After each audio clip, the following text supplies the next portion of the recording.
I'd like to read an excerpt from my novel, The Last Kabbalist of Lisbon, which has been a bestseller in many different countries and has taken me around the world.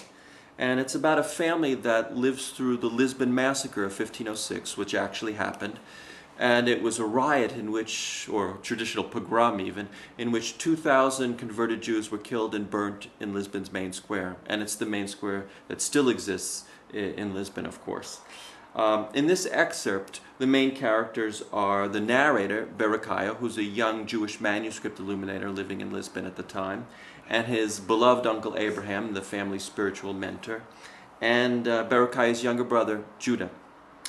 And the excerpt opens, they're having Passover dinner, and Uncle Abraham asks Berechiah to talk to his younger brother. As turnip and saffron soup was being ladled by Esther into our wooden bowls, he had nodded to me and said, "The Lord showed favor upon Sarah."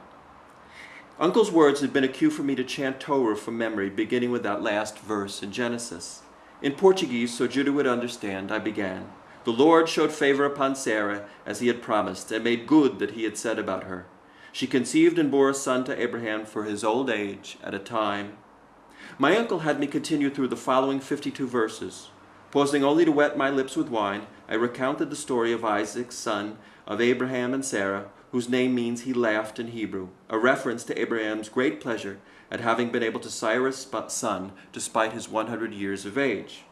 When I recited the verse, "The time came when God put Abraham to the test," Uncle nodded with lifted eyebrows for me to talk directly to Judah. Cupping the boy's chin, I received the gift of his gaze. In my best theatrical voice, I continued the story. "Abraham," the Lord called, and Abraham replied, "Here I am." God said, "Take your beloved only son Isaac and go to the land of Moriah. There you shall offer him as a sacrifice on one of the hills, which I will show you." Judah wriggled in his seat and bit his lip, disturbed by the prospect of Isaac's death. I could sense him recoiling from the memory of our mother's cursing, wounded in his soul by the way she denied him a place in her life. I took his hands in mine and told him how Abraham had bound Isaac and laid him atop an altar he built of wood, and how just as he raised his knife to cut life from his son, the Lord in the person of an angel intervened.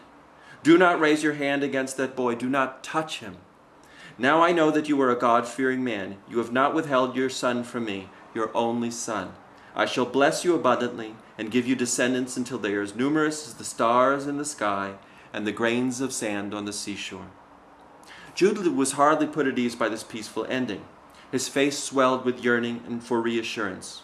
My stomach sank as I realized it was cruel of Uncle and me to have thrust a sword of Torah through his fragile defenses. I fixed my hand at the back of his neck as he looked down and away from the eyes of the family, trying to caress encouragement into him. "Eat some more soup," I said. "It's getting cold." Uncle frowned, waved away my advice, and said, "Now, Judah dear, I had Berry tell you the story for a reason. Tell me what you think of it." Eyes focused on the little boy, but his lips were sealed tight. My hand began to pat encouragement at his back. He was near crying.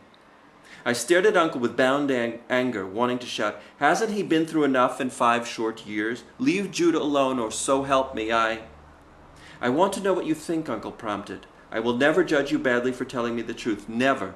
On that, you have my word." "Tell us, Judah," Esther said. She smiled maternally.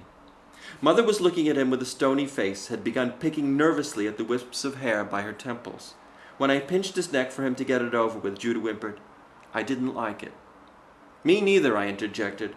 "Why didn't you like it?" Uncle asked, shooing away my help with a flapping wrist. Judah balled up his fists and rubbed his eyes. Because I don't know. Because I didn't." "Tell me why," Uncle said softly. "Because Isaac didn't do anything wrong," Judah blurted out. "Exactly," Uncle said.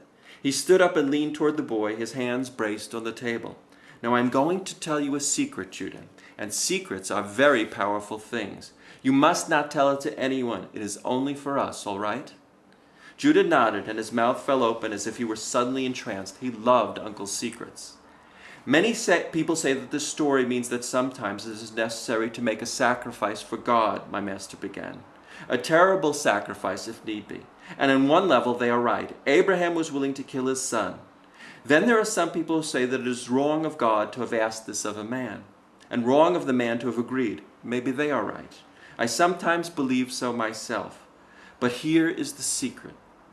Uncle lowered himself across the table so that his face was but a foot from Judah's. His eyes were flashing. Lifting a finger to his lips, he whispered, "Do not forget that Isaac means he laughed." That is the proof we need to be sure that the Torah is speaking metaphorically, in riddles of a very particular sort. Isaac is not Abraham's son in this world. He is a kind of son inside Abraham himself. He is a child made up of Abraham's laughter and sorrow, anger and tenderness, fears and dreams. And what was God asking Abraham? That he be willing to give these up. That he be willing to give up his innermost emotions and thoughts, his dearest possessions. That he untie the knots of his mind, that he extinguish a part of himself. And why? So the door might open inside him through which God could enter. Dearest Judah, this story is asking you to open yourself to God and nothing more. Uncle reached out to tousle his nephew's hair, then twist his nose. God loves you so much that he is willing to tell you a terrible story and have you think badly of him. All that so that you may one day meet him inside yourself. He wants to be able to hug you, nothing more. Is that all right? Judah, still entranced, gave a big nod. With gratitude, I noted how children's moods could be altered so easily.